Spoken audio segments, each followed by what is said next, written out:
I'm Kaylin Campbell, a student in Victoria, British Columbia, and I have a two-part question. Firstly, in your opinion, what is the biggest failing of the Harper government on our green economy? And secondly, as Prime Minister, what would be the first change you would make to address the environmental concerns currently facing our country? I look forward to hearing your responses. The first response goes to Thomas Mulcair. Mr. Mulcair, please go ahead. Having been an environment minister for several years, I can tell you that the most important thing is rigorous enforcement of legislation. It's not so much that we're lacking rules and regulations in environment. We're often missing the political will to enforce the legislation. That's something that I developed a reputation for being very tough on, is enforcement. Biggest failing on the green economy is to apply the rules of sustainable development. The tar sands are being developed right now in a way that is destabilizing the Canadian economy. We've put all our eggs in the tar sands basket. It's hurting other sectors, in particular the manufacturing sector, where we've lost hundreds of thousands of good-paying jobs since the Conservatives came to power. Thank you. Mr. Dewar?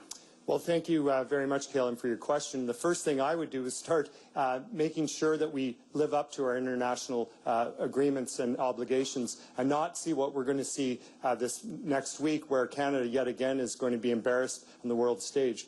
In terms of green energy, we have to take the 3 E's and put them together. That's the economy, that's energy and the environment. That's why I'm proposing an east-west grid for sustainable energy.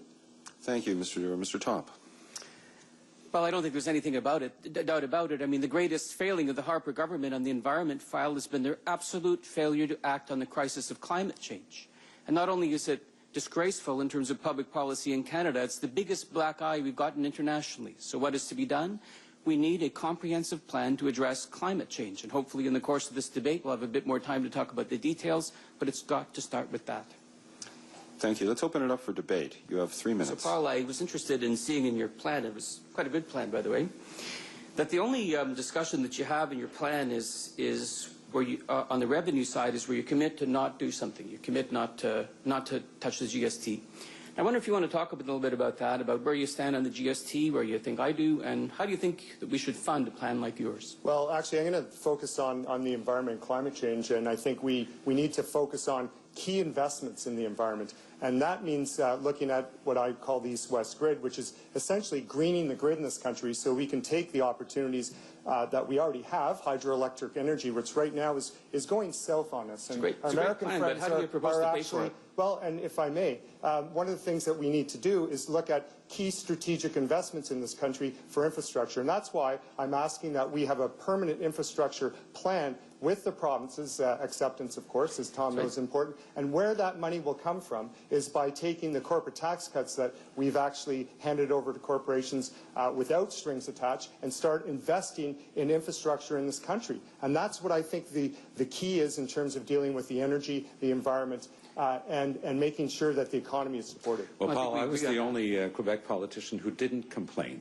when the federal government decided to give loan guarantees for developing the Lower Churchill. It cost me something in the last election, but you saw the overall result in Quebec wasn't shabby.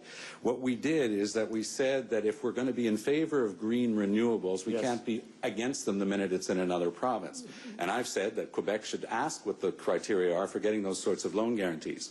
I agree with you, but I think we have to be very careful of provincial jurisdictions as well. But if we have a government vision for developing green renewables across Canada, not only does Canada have some of the most consistent wind currents in the world, they're serendipitously in those same latitudes where we have all the hydro infrastructure and the largest concentrations of First Nations, so we can partner with them and develop that vision. But we need that grid, and we need to green the grid. We can have all of the potential green energy in the world, but if we don't have that capacity, we're not going to be able to avail ourselves of it. But and of course, it won't help the economy in that.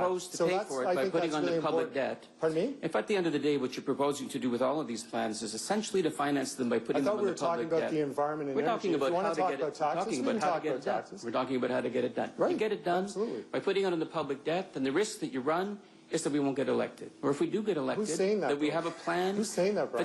We have a plan that we can't I'm not saying that. That's your plan. And so when you lay out your plan on taxes you got to talk but I'm talking about energy, environment, and jobs. Investments in energy, and you got to talk about how you'll actually get it done. And I have. And what you seem to be fixated is on taxes. I have. And so as economists have. And the only thing you say there is what you won't do. Well, no, it isn't actually. It's about the plan that gets us to where the economy and the environment are going to be supported. And I have put that forward. I don't see any plan from you at all. A cap and trade system will provide a lot of revenue. Yes, it's true.